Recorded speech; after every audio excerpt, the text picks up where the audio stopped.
За ингээд 100 мянган гаруй усыг цуглуулад бүрдүүлээд тэгээд тодорхой асуудлыг хөндөж тавиад олон нийт хүргэнэ гэдэг бас амаргүй л дээ.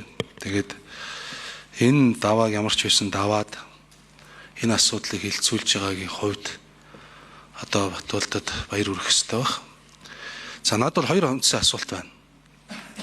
Нэгдүгээрт та энэ өргөдлийг санаачлахдаа за сая бас хууль зүйн үндслүүдийг хэлж байна.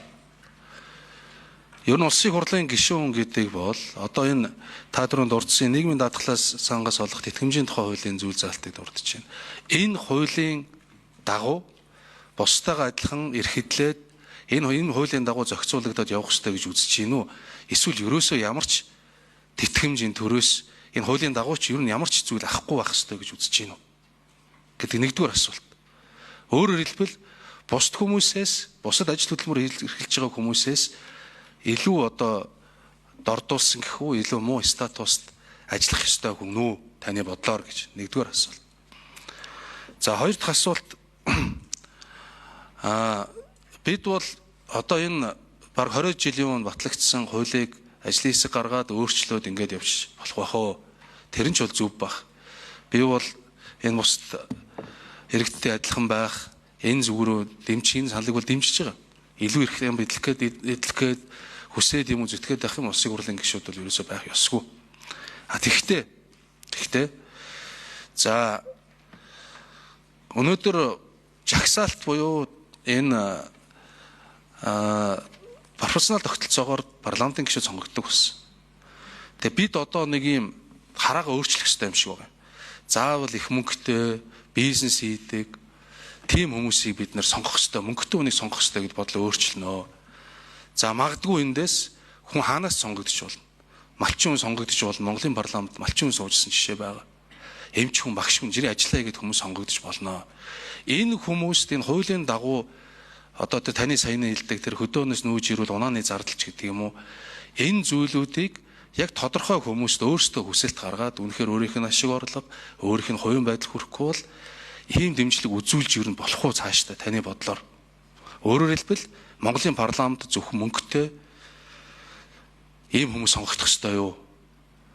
Энэ үзэл бодлоороо эзэмшсэн мэрэгжил боловсруулаар өөрийнхөө үйлсээр сонгогдох хүмүүс энэ зам бол нээлттэй байх ёстой юу таны бодлоор гэсэн эдгээр асуултууд би хариулт авъя.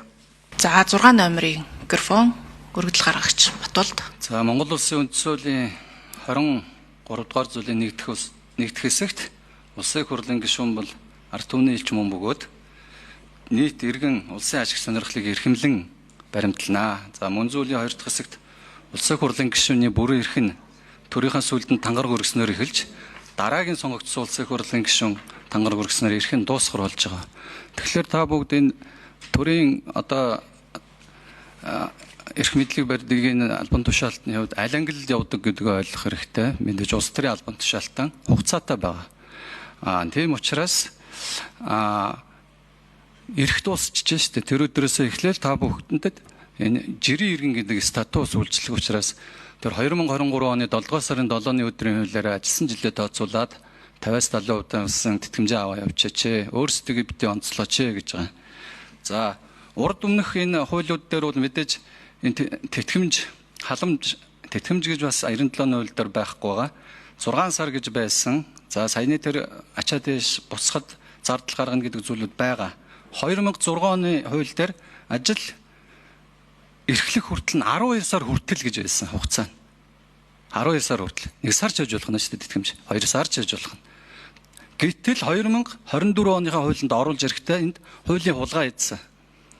Бүтэн 12 сараар заавал амна үндсэн цалингаа. 12 сар 1 жилээр бүтнээр нь авна. Ийм онцлогуд байгаа ш өмнөөсөө. Одоо өөрсдийнхөө энэ тэтгэмжийн байдал ажилгүйдлийн тэтгэмж гэж бол одоо та нарт байх ёсгүй гэж миний өргөдөл гаргагчийн зүгээс үзээд байгаа шүү дээ.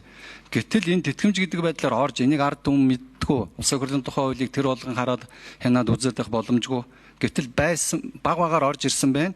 Хамгийн сүүлд энэ өргөдөл одоо хууль санаачлагч оруулж ирэхдээ 12 сарын хугацаанд гишүүний үндсэн цалинтай тэнцэх хэмжээний тэтгэмжийг ингээд бүтэн оруулаад ирсэн нь өөрсдөө цөөнхийн эрх ашигыг хамгаалсан тийм үү хууль баталдаг гэдэг эрх давуу байдал бий болгож байгаа байхгүй юу өөрсдөө.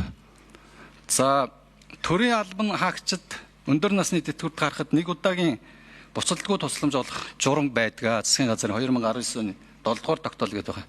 Энд зориудаар төрийн улс төрийн албан хаагчаас бусад төрийн албагчдыг гэж оруулж өгсөн. Өөрөөр хэлбэл эн чинь өөр ажил олгогч ажилтан хоёрын хөдөлмөрийн харилцаан дээр нас үүссэн халамжийн асуудал байхгүй юу?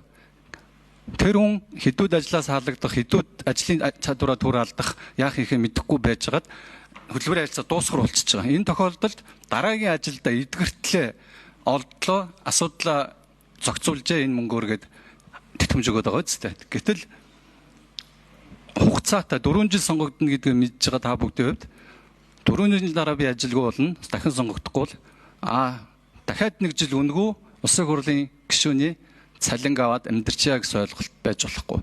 Та бүгдийн дархан ирэх ямб бусад энэ үйлчилгээтэй холбоотой асуудал хөндөөгүй шүү.